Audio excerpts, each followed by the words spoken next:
Sir Vande Mataram. Vande Mataram. Sir, നമ്മുടെ ഈ Iran സംഘർഷം അത് ഇപ്പോൾ ഒരു വല്ലാത്ത അവസ്ഥയിൽ നിൽക്കുകയാണ്. സത്യത്തിൽ അതിനകത്ത് ഈ പറഞ്ഞതുപോലെ കപ്പൽ ഗതാഗതത്തെ അതിരൂക്ഷമായി ബാധിച്ചിരിക്കുന്നു. ലോകത്തിൻ്റെ ഒരു വ്യവസായ ക്രമത്തിൽ വലിയ മാറ്റങ്ങൾ വരുത്തിയിരിക്കുന്നു. ഈ എണ്ണയുടെ വരവ്, പ്രത്യേകിച്ചും ഈ ഏഷ്യൻ രാജ്യങ്ങൾക്കുള്ള എണ്ണയുടെ വരവിൽ വലിയ കുറവ് വന്നിരിക്കുന്നു. ഒരുപാട് വിഷയങ്ങളുണ്ട്. ഏറ്റവും ഒടുവിൽ കേൾക്കുന്നത് യുദ്ധം അധികം നീളാൻ സാധ്യതയില്ല, താമസിയാതെ തന്നെ അത് സെറ്റിലാകും. അതായത് ഈ യുദ്ധം അവസാനിപ്പിച്ച് അമേരിക്കയും ഇസ്രയേലും ഒക്കെ മടങ്ങും, അവിടെ ഒരു ശാശ്വതമായ സമാധാനം ഉണ്ടാകാൻ സാധ്യതയുണ്ട് എന്നൊക്കെ ഇങ്ങനെ കേൾക്കുന്നുണ്ട്. എന്താണ് സാർ അവിടുത്തെ സാഹചര്യം? ഈ പറയുന്നത് പോലെ യുദ്ധം വളരെ പെട്ടെന്ന് അവസാനിക്കുമോ, അതോ കുറച്ചു കാലം കൂടി അത് നീണ്ടു നിൽക്കുമോ, അത് നമ്മുടെ ഈ എണ്ണ വ്യവസായത്തെ എങ്ങനെ ബാധിക്കും തുടങ്ങിയ ഒട്ടനവധി ചോദ്യങ്ങളുണ്ട്. എന്താണ് അങ്ങയുടെ അഭിപ്രായത്തിൽ എന്താണ് സംഭവിക്കാൻ സാധ്യത? പ്രശാന്ത് ആര്യ മറ്റേ MIRV എന്ന് പറയുന്ന നമ്മുടെ ഇതുണ്ടല്ലോ, സാറ്റലൈറ്റ് ബോംബ് മിസൈൽ, ഒരു ലോഞ്ചിങ്ങിൽ ഒരു 5-6 ചോദ്യങ്ങൾ ചോദിച്ചോളാം. ക്ഷമിക്കണം, അല്ലല്ല, ചോദിക്കണം. ചോദിച്ചാലേ എനിക്ക് പറയാൻ പറ്റുള്ളൂ. സാറ് പറഞ്ഞു വരുമ്പോ ഇടയ്ക്ക് കയറണ്ടെന്ന് വിചാരിച്ചിട്ടാണ് ഞാൻ. അപ്പോൾ നിങ്ങൾ ചോദിച്ചതെല്ലാം സിൻസിയറായിട്ടുള്ള ഡൗട്ട്സാണ് പ്രേക്ഷകരുടെയും ലോക ജനങ്ങളുടെയും. പിന്നെ ലാസ്റ്റിൽ പറഞ്ഞത് ഞാൻ ആദ്യം പറയാം. അമേരിക്ക അവിടെ നിന്ന് പോകാനൊന്നും പോണില്ല. പൂച്ച മീൻകടയിൽ നിന്ന് കറങ്ങും പോലെ അവരെ ഇവിടെയൊക്കെ കാണും. പിന്നെ അഥവാ എന്നാ പൊക്കളയാം എന്ന് വിചാരിച്ചു കഴിഞ്ഞാൽ സൗദിയും മറ്റേ UAE ഒക്കെ ആത്മഹത്യ ചെയ്യേണ്ടി വരും. അവർ പോവില്ല. സിറ്റുവേഷൻ അതാണ്. കംപ്ലീറ്റ്ലി US ഡിപ്പെൻഡ് ചെയ്യാൻ പോവുകയാണ്, ഡിപ്പെൻഡ് ചെയ്തിരിക്കുകയാണ്. അതായത് US അവിടെ നിന്ന് പിന്മാറിയാൽ അടുത്ത നിമിഷം ഇറാൻ ഇവർക്കിട്ട് പണിയും. ഒരു സംശയമുണ്ട്. ഇറാൻ ഡെമോക്രാറ്റിക് ആയാലും സിവിലൈസ്ഡ് ഗവൺമെന്റ് വന്നാലും അല്ലെങ്കിലും ഇറാൻ ഒരു പവർഫുൾ നേഷനാണ് ആ ഏരിയയിൽ. ഈ സൗദിക്കും ഇവർക്കൊക്കെ ഓയിൽ മാത്രമേ ഉള്ളൂ. ഇവർക്കതല്ല, ഓയിലും ഉണ്ട്, നല്ല ഓയിൽ പ്രൊഡക്ഷനും ഉണ്ട്, പിന്നെ മിനറൽസും ഉണ്ട്, അത്യാവശ്യം കൃഷി എല്ലാം ഉണ്ട്. അപ്പൊ അത് ചിലപ്പോൾ ഇസ്രായേലിന്റെ പ്ലാനായിരിക്കും, അല്ലെങ്കിൽ USA പ്ലാനായിരിക്കും. സ്ഥിരമായിട്ട് ഞങ്ങളവിടെ ഇപ്പൊ ലേറ്റസ്റ്റ് മിനിഞ്ഞാന്നാണോ ഇന്നലെയാണോ എന്തോ, നമുക്കത് ഒരു മാസത്തിന് അല്ല 2 മാസത്തിന് മുമ്പ്, ഫെബ്രുവരി 28 മുമ്പ് നമുക്ക് ഇമാജിൻ ചെയ്യാൻ പറ്റാത്തൊരു സിറ്റുവേഷനാണ് ഞാൻ സംഭവിച്ചത്. നമ്മുടെ ഇവിടെ അയൺ ഡോം ഫിറ്റ് ചെയ്തിരിക്കുകയാണ് UAE. Can you imagine? October 7 2021 October 7 ഇവരങ്ങോട്ട് കയറിയപ്പോൾ മറ്റേ ഹമാസ് കയറി ജൂതന്മാരെ കൊന്നല്ലോ. ആ സമയം പോയി ഇപ്പൊ ഒരു 2 മാസം മുമ്പ് വരെ നമുക്ക് ഇമാജിൻ ചെയ്യാൻ പറ്റില്ല. UAE ഇസ്രായേലും ഇതിനകത്ത് ഒപ്പിട്ടു, എബ്രഹാം കരാർ ഒപ്പിട്ടു. പക്ഷേ ഇസ്രായേലിന്റെ അയൺ ഡോം UAE അത് അൺഇമാജിനബിൾ ആണ്. വിന്യസിച്ചു. അത് വിന്യസിച്ച ശേഷമാണ് ഇപ്പൊ ട്രിക്കിൾ ചെയ്യുന്നത് ന്യൂസ്. വിന്യസിച്ചു കഴിഞ്ഞു. അപ്പം ആരും അറിഞ്ഞിട്ടില്ല. അല്ല, സത്യമായ കാര്യമാണ്. അത് കഴിഞ്ഞ് പുറത്തു വരും. അപ്പം നിങ്ങൾ ആലോചിച്ചു എന്ത് ഭയങ്കരമായ സംഗതിയാണെന്ന്. ഈ UAE എന്ന് പറയുന്നത് അറബികളുടെ ഒരു പ്രധാനപ്പെട്ട രാഷ്ട്രമാണ്. UAE ഇസ്രായേലുമായിട്ട് ഇനിയിപ്പോൾ സൗദി പുറകെ വരും. ഈ പാകിസ്ഥാനെ അവിടെ നിർത്തിയിട്ടൊന്നും ഒരു കാര്യമില്ല. അവന്മാർ പിച്ചക്കാരെ പോലെയാണ്. അവർ ഈ പൈസയും വാങ്ങിച്ചിട്ട് നന്ദിയില്ലാത്തവന്മാരാണ്. അവർ അമേരിക്കയോട് ഒരു കമ്മിറ്റ്മെന്റും ഇല്ല, അങ്ങനെയുള്ള. പക്ഷേ ഇസ്രായേലൊന്നും അങ്ങനെയല്ല. ഇസ്രായേൽ കമ്മിറ്റഡ് എന്ന് പറഞ്ഞാൽ കമ്മിറ്റഡാണ്. ഈവൻ റഷ്യൻസും അമേരിക്കക്കാളും കമ്മിറ്റഡാണ്. ഒരു രാഷ്ട്രമായിട്ട് എടുക്കുകയാണെങ്കിൽ റഷ്യക്കാർ കുറച്ചുകൂടെ, ഇപ്പം ഇന്ത്യ റഷ്യയും തമ്മിലുള്ള ബന്ധം തന്നെ വളരെ ഊഷ്മളമാണ്. ഇപ്പം 9-ാം തീയതിക്കകത്ത് ഇന്ത്യയും റഷ്യയും തമ്മിൽ ഒരു ഭയങ്കര സംഭവം ഉണ്ടാകും. ഞാൻ എന്താണെന്ന് ഞാൻ ഇപ്പോഴും മുൻകൂട്ടി പറയുന്നില്ല. എന്നാലും സൂചന തരും. നമ്മുടെ ഇന്ത്യയും റഷ്യയും തമ്മിൽ ഒരു ഭയങ്കര കരാറുകൾ, പ്രതിരോധ കരാറാണോ? പല കരാറുകളും ഒപ്പിടുകയാണ്. നമ്മുടെ പ്രൈം മിനിസ്റ്റർ അങ്ങോട്ട് പോവുകയാണ്. നരേന്ദ്രമോദി അങ്ങോട്ട് പോവുകയാണ്. അവിടെ എല്ലാം എഴുതി തയ്യാറാക്കി വെച്ചിരിക്കും. ന്യൂഡൽഹി മോസ്കോയിലേക്ക് പോവുകയാണ്. അപ്പൊ അതിന് മുന്നേ ഇവിടെ 2 ആഴ്ചക്ക് മുമ്പ് അവരുടെ പ്രധാനപ്പെട്ട ആളുകളൊക്കെ ഇവിടെ വന്ന് എല്ലാം ഒക്കെ ചെയ്തിട്ട് പോയി. ഞാൻ റഷ്യയുടെ കമ്മിറ്റ്മെന്റ് പറയുകയാണ്. ഇവിടെ നമ്മുടെ സോഷ്യൽ മീഡിയയിലൊക്കെ റഷ്യ പാകിസ്ഥാന്റെ അഡ്വൈസറാണ്, മറ്റാണ് എന്ത് അനാവശ്യവും വരും. 5000 ട്രൂപ്സ്, 10 ഷിപ്പ്, സബ്മറൈൻ, ഇതെല്ലാം അങ്ങോട്ടും ഇങ്ങോട്ടും മെയിൻറ്റെയിൻ ചെയ്യാനുള്ള ഇത് ഒപ്പിട്ട് കഴിഞ്ഞു. അത് ശരി. അതായത് റഷ്യയുടെ 10,000 സോൾജേഴ്സ്, അല്ല 5000, 5,000 to 10,000, പിന്നെ അവരുടെ കുറച്ച് അതിൻ്റെ കൂടെയുള്ള മിലിറ്ററി ഹാർഡ്വെയർസ്, അതുപോലെ ഇന്ത്യ അങ്ങോട്ടും. ഇന്ത്യക്കാണ് അതിൻ്റെ ഏറ്റവും വലിയ അഡ്വാൻറ്റേജ്. കാരണം ഇവിടെ USA ഇതാണ് ഫ്ലീറ്റ് ഒക്കെയാണ് ഇന്ത്യൻ ഓഷനിലും അറബിക് ഓഷനിലും ഒക്കെ USA റഷ്യൻ ഫ്ലീറ്റ് ഇല്ല. പക്ഷേ ഈ കഴിഞ്ഞ പ്രാവശ്യം പുടിൻ വന്നപ്പോഴേ ഇതിന്റെ കരാറൊക്കെ എഴുതി തുടങ്ങി, പണി തുടങ്ങി. എന്ന് പറഞ്ഞാൽ റഷ്യ നമ്മൾ ഇങ്ങോട്ട് ഇൻവൈറ്റ് ചെയ്യണം. റഷ്യ വരട്ടെ ഇന്ത്യൻ ഓഷനിൽ. റഷ്യ ഇന്ത്യൻ ഓഷനിൽ ഇല്ല, ഇന്ത്യ അറബിക് ഓഷനിലില്ല. അമേരിക്ക മാത്രമേ ഉള്ളൂ, ചൈനയേ ഉള്ളൂ. ഇപ്പൊ റഷ്യ നമ്മൾ ഇൻവൈറ്റ് ചെയ്ത് കൊണ്ടുവരികയാണ്. അതിന് പകരം നമുക്ക് പാകിസ്ഥാന് പണിയാൻ, അഫ്ഗാനിസ്ഥാനുമായിട്ട് ചബാർ പോർട്ട് ഇപ്പൊ ഓപ്പറേഷൻ ഇല്ല. നമുക്ക് ടാജിക്കിസ്ഥാൻ വഴിയും പിന്നെ ടർക്ക്മെനിസ്ഥാൻ വഴി, അതൊക്കെ റഷ്യയുടെ വളരെ വേണ്ടപ്പെട്ട ആളുകളാണ്. അപ്പൊ അവര് അതുവഴി നമുക്ക് അക്സസിബിലിറ്റി വരും. ഒരു ട്രേഡും കൂടി അതിനകത്ത്. ട്രേഡ് ഓൾറെഡി ഉണ്ട്, പക്ഷെ നമുക്ക് ലാൻഡ് റൂട്ട് ഇല്ല. ലാൻഡ് റൂട്ട് ഈ ചബാർ അല്ലെങ്കിൽ നമുക്ക് വഖാൻ കോറിഡോർ പിടിക്കണം, അഫ്ഗാനിസ്ഥാൻ പാകിസ്ഥാന്റെ. അത് എപ്പോ ആണെങ്കിലും സംഭവിക്കാം, എനിക്ക് അറിഞ്ഞൂടാ എപ്പോഴെന്ന്. അത് വന്നു കഴിഞ്ഞാൽ ഇത്രയും പ്രശ്നമില്ല. അപ്പൊ ഞാൻ പറഞ്ഞു വന്നത് കമ്മിറ്റ്മെന്റ് ഉണ്ട്. റഷ്യ, ഇസ്രായേൽ എന്നൊക്കെ പറയുന്ന അവര് ചില ഏതെങ്കിലും രാഷ്ട്രങ്ങളുമായിട്ട് അടുപ്പമുണ്ടെങ്കിൽ അവരത് ദേ ആർ ലോയൽ. അതേസമയം USA അങ്ങനെ ലോയൽ അല്ല.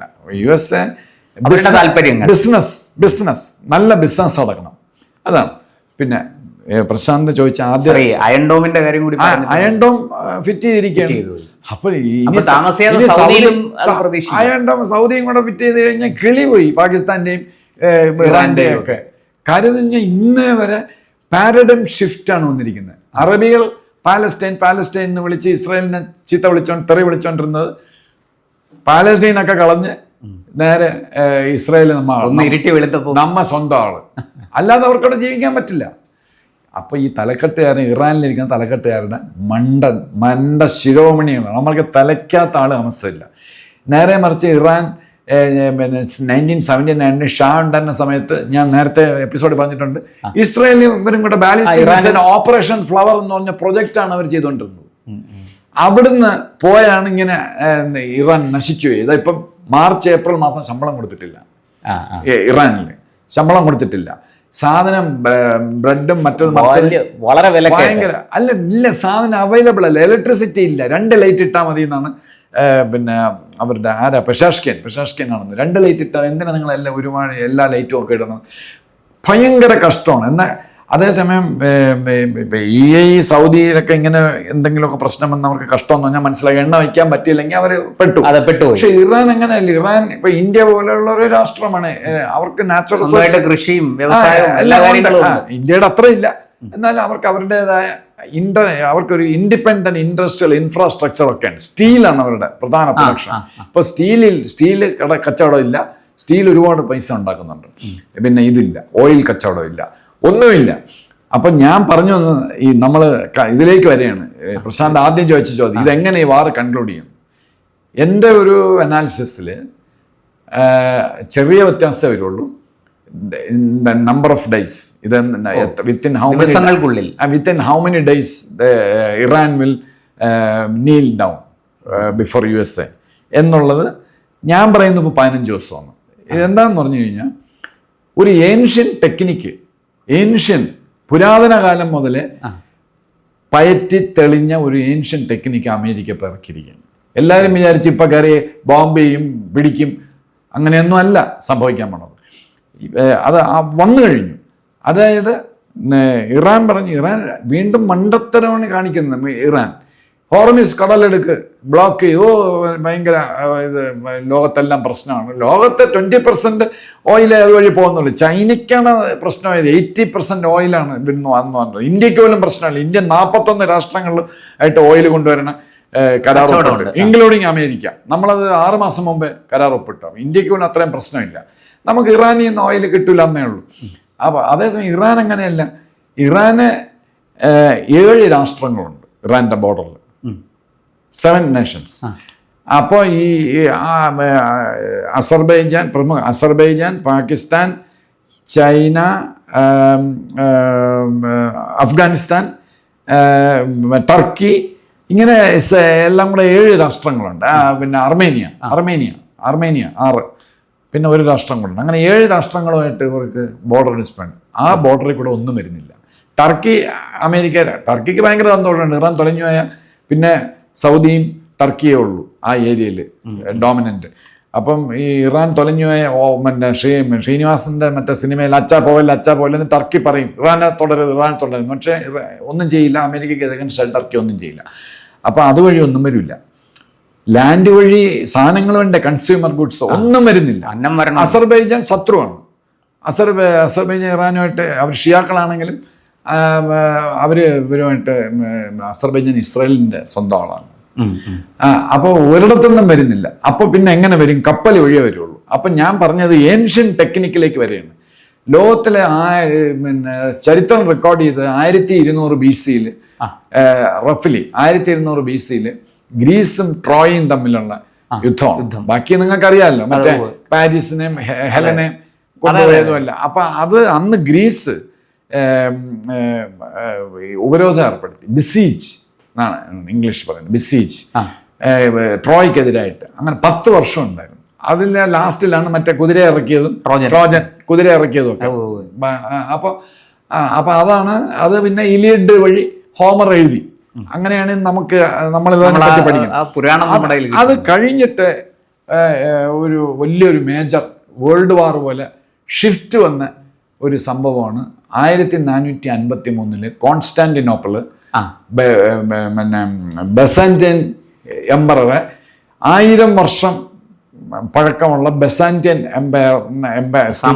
സാമ്രാജ്യത്തെ മഹ്മൂദ് സെക്കൻഡ് എന്ന ആരബ് കിങ് വന്ന്, ആരബല്ല നമ്മുടെ പിന്നെ ഏത് എംപയർ മറ്റേ കോൺസ്റ്റാന്റിനോപ്പിൾ പിടിച്ചത് ആരബ്സാണ് പിടിച്ചത്.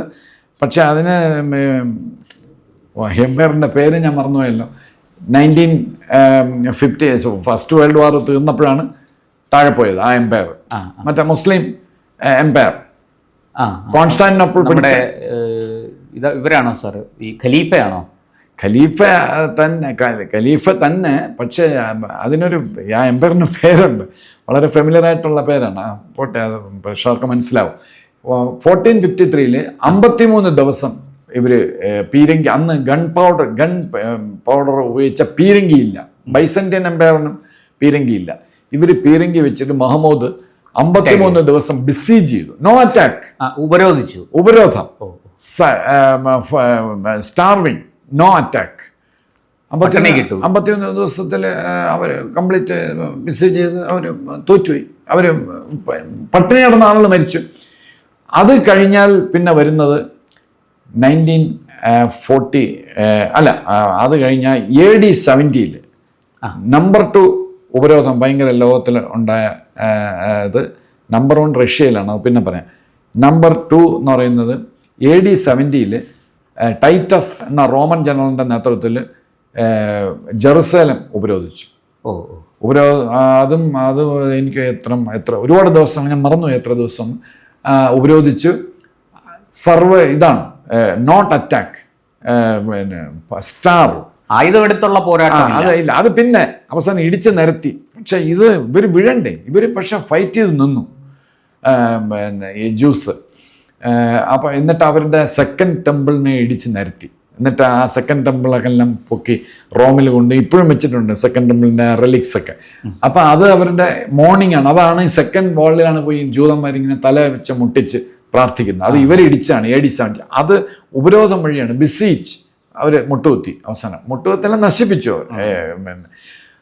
പിന്നെ ലോകത്തിലെ നമ്പർ 1 ഉപരോധം എന്ന് പറയുന്നത് 1941 ജർമ്മൻസും ഫിൻലാൻഡും കൂടെ ചേർന്ന് റഷ്യ ലെനിൻഗ്രാഡ്, ഇപ്പോഴത്തെ നമ്മുടെ സെന്റ് പീറ്റേഴ്സ്ബർഗിൻ്റെ ലെനിൻഗ്രാഡിനെ ഉപരോധിച്ചു 1941 തൊട്ട് 1944 വരെ. എനിക്കൊന്ന് 870 days മറ്റോ ഉപരോധിച്ചു.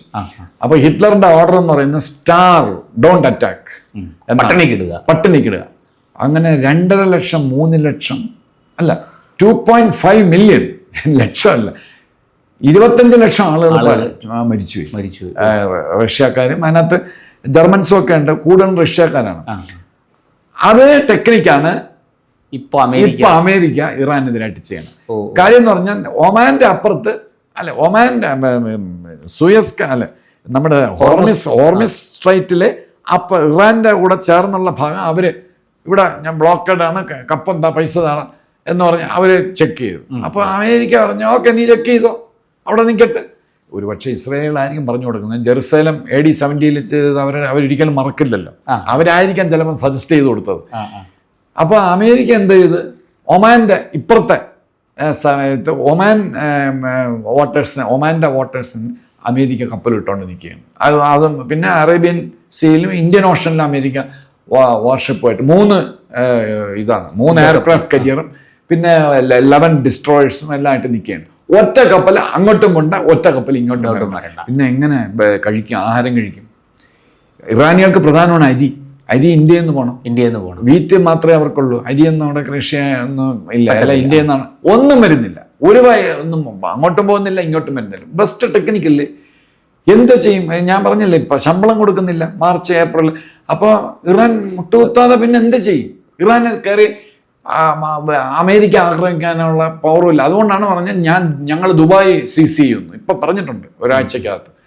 ഇതൊക്കെ അയൺ ഡോം വന്നതോടുകൂടി അത് അല്ല, അത് അവിടെ അയൺ ഡോം നിൽക്കട്ടെ, നടക്കൂലല്ലോ.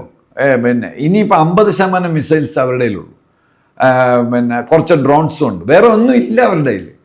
അപ്പോൾ ഇത് അമേരിക്കയും ഇസ്രായേലും ഇവിടെ പറയുന്നത് ഇറാൻ എന്തോ ഒരു വൻ ശക്തിയാണെന്നൊക്കെയാണ് ഇവിടെ നമ്മുടെ മീഡിയയിൽ അതിന്റെ പിന്നിൽ ഒരു അജണ്ട. അവര് തെറ്റായ കാര്യങ്ങൾ പ്രചരിപ്പിക്കുകയാണ്. You please Prashant read my lips, mark my words. 15 ദിവസം അങ്ങേ അറ്റം പോയ ഒരു മാസം നിൽക്കുമെന്ന് എനിക്ക് തോന്നുന്നില്ല. ഇറാൻ പറയും വേറെ ഒന്നും അവർ ചെയ്യണ്ട, ന്യൂക്ലിയർ കംപ്ലീറ്റ് മറ്റേ ഇത് 500 കിലോഗ്രാം എൻറിച്ച്ഡ് യുറേനിയം റഷ്യയെയോ ഇന്ത്യയോ ഏൽപ്പിക്കുക.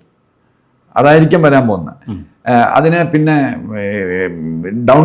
ഡൗൺ സൈസ് ചെയ്ത് 60% എന്നുള്ള 10% ആക്കി എനർജി ലെവലിൽ ഉപയോഗിക്കാം. ഇറാൻ ഉപയോഗിക്കണ്ട, അത് റഷ്യക്ക് കൊടുക്കുക, അല്ലെങ്കിൽ ഇന്ത്യക്ക് തരിക. പിന്നെ സ്ട്രൈറ്റ് തുറക്കുക, വേറെ ഒന്നും വേണ്ട, സ്ട്രൈറ്റ് തുറക്കുക. അവിടെ നിങ്ങൾ കൺട്രോൾ ചെയ്യണ്ട. UN മൾട്ടിനാഷണൽ ഫോഴ്സ് അല്ലെങ്കിൽ നാറ്റോയുടെ ഫോഴ്സ് അമേരിക്ക അടക്കം അവർ കൺട്രോൾ ചെയ്യട്ടെ. എല്ലാ രാജ്യങ്ങളും 60 രാജ്യങ്ങൾ ചേർന്ന് എന്തോ ഒരു മൂവ്മെന്റ് ഉണ്ട് നാറ്റോയുടെ, അതിൽ ഇന്ത്യയുണ്ട്. അപ്പം ഈ സ്വന്തമായിട്ട് കുഴിച്ചുണ്ടാക്കിയ സൂയസ് കനാലോ പനാമ കനാലോ ആണെങ്കിൽ പിരിക്കാം. ഇത് അങ്ങനെ പറ്റില്ല, ഇത് ഇന്റർനാഷണൽ വാട്ടേഴ്സാണ്. അങ്ങനെ ചെയ്യുന്നത് ശരിയല്ല. ഇറാൻ ചെയ്തത് ക്രിമിനൽ ആക്ടാണ്. അപ്പോൾ ഇത് ലിഫ്റ്റ് ചെയ്യുക, യുറേനിയം എൻറിച്ച്മെന്റ് മാറ്റുക, അവർ മുട്ടുകുത്തും, അമേരിക്ക പറഞ്ഞിടത്ത് ഒപ്പിടും. അതാണ് സംഭവിക്കാൻ പോകുന്നത്. അല്ലാതെ വേറെ അവർക്ക് വഴിയില്ല. റഷ്യ സഹായിക്കില്ല. ചൈനയുടെ കപ്പൽ വന്നാലല്ലേ സഹായിക്കാൻ പറ്റുള്ളൂ. ചൈനയുടെ കപ്പൽ എത്ര എണ്ണം? 3 എണ്ണം, വലിയ 3 എണ്ണം ചൈനയ്ക്ക് പോയതും വന്നതൊക്കെ പിടിച്ചു. ഇനി വന്നാൽ പിടിക്കും. ഇനി അതുകൊണ്ട് ഒരു രക്ഷയില്ല. പിന്നെ എങ്ങനെ ഒരു രാജ്യം രക്ഷപ്പെടും? വിയറ്റ്നാം പോലെ അല്ലത്. വിയറ്റ്നാമിൽ അവർക്ക് ഒരു സഹായം വേണ്ടായിരുന്നു. മുള കൊണ്ടെറിഞ്ഞ് ഹെലികോപ്റ്ററിനെ വീഴ്ത്തിയ ചരിത്രമാരുണ്ട്. അതുപോലെ അല്ല ഇറാൻ. അപ്പം ഇറാൻ മുട്ടുകുത്തേണ്ടി വരും, ഉടനെ തീരും. ബിസീജിങ് ഓൾഡ് ടെക്നിക് വഴി ഇറാൻ. എന്തായാലും സാർ, നമുക്ക് താങ്കൾ വളരെ ശുഭാപ്തി വിശ്വാസത്തോടെയാണ് 1 മാസത്തിനുള്ളിൽ, ഏറി വന്നാൽ മാക്സിമം 1 മാസം അവസാനിക്കും എന്ന് പറഞ്ഞത്. വാസ്തവത്തിൽ മലയാളികൾ അടക്കം പ്രാർത്ഥിച്ചുകൊണ്ടിരിക്കുന്നത് ഈ യുദ്ധം എങ്ങനെയെങ്കിലും അവസാനിക്കണേ എന്നാണ്. ഒന്ന്, ഈ എണ്ണയുടെ വ്യാപാരം. 2, ഈ നമ്മുടെ ലക്ഷക്കണക്കിന് പ്രവാസികളാണ് മലയാളികൾ അടക്കമുള്ള ഇന്ത്യക്കാർ ഈ GCC രാജ്യങ്ങളിൽ ജോലി ചെയ്ത് കുടുംബം പുലർത്തുന്നത്. അവരുടെ എല്ലാം സുരക്ഷയ്ക്ക് ഇത് വലിയൊരു വെല്ലുവിളിയാണ്. അതുകൊണ്ട് എത്രയും പെട്ടെന്ന് അതിൻ്റെ കൂട്ടത്തിൽ നിന്നും ചേർത്തോട്ടെ, സൗദി 50% ഓയിൽ റെഡ് സീ വഴി പൈപ്പിട്ട് അവർ നടത്തുന്നുണ്ട്. അവർക്ക് സ്ട്രെയിറ്റിൽ വരണ്ട. UAE 40% ഓയിൽ ഫുജറ വഴി കയറ്റിവിടുന്നു, റെഡ് സീ വഴി. അതുണ്ട്, പക്ഷെ പഴയ ഇതായില്ല. അപ്പോൾ ഇങ്ങനെയെല്ലാം നിൽക്കുന്ന സാഹചര്യത്തിൽ ഇറാന് വലിയ സമ്മർദ്ദം ഇറാൻ്റെ പുറത്തുണ്ടാവും. ഇറാന് അധികം വൈകാതെ തന്നെ, ഏറി വന്നാൽ അങ്ങ് 15 ദിവസം പറഞ്ഞു, ഏറി വന്നാൽ 1 മാസം, അതിനുള്ളിൽ ഇറാൻ അമേരിക്ക പറയുന്ന കണ്ടീഷനുകൾ. ഒരു സെക്കൻഡ്, ഒട്ടോമൻ എംപയർ ഞാൻ നേരത്തെ സോറി, ഒട്ടോമൻ എംപയറും നമ്മുടെ കോൺസ്റ്റന്റൈൻ ചക്രവർത്തിയാണ് കൊല്ലപ്പെട്ടത്. ഇവരുടെ ബൈസന്റൈൻ എംപയർ, കോൺസ്റ്റന്റൈൻ ചക്രവർത്തി ആ യുദ്ധത്തിൽ 1453 ഒട്ടോമൻ എംപയർ അതാണ് മിസ്സായത്. അതെ, നമുക്ക് പ്രാർത്ഥിക്കാം. അതെ, ഇറാൻ എത്രയും പെട്ടെന്ന് യുദ്ധം അല്ല, നമ്മളെല്ലാം പ്രാർത്ഥിച്ചുകൊണ്ടാണ് തീരാൻ പോണത്. അതെ, ഒരു ശാശ്വതമായ സമാധാനം ആ മേഖലയിൽ ഉണ്ടാകട്ടെ. അതെ, വന്ദേ മാതരം. വന്ദേ മാതരം. കൂടുതൽ വാർത്തകളും വിശേഷങ്ങളും നേരിട്ട് ലഭിക്കാൻ ജനങ്ങളിൽ നിന്ന് ജനങ്ങളിലേക്ക് ജനഭൂമി ന്യൂസ് സബ്സ്ക്രൈബ് ചെയ്യൂ. ബെൽ ബട്ടൺ അമർത്താനും മറക്കരുത്.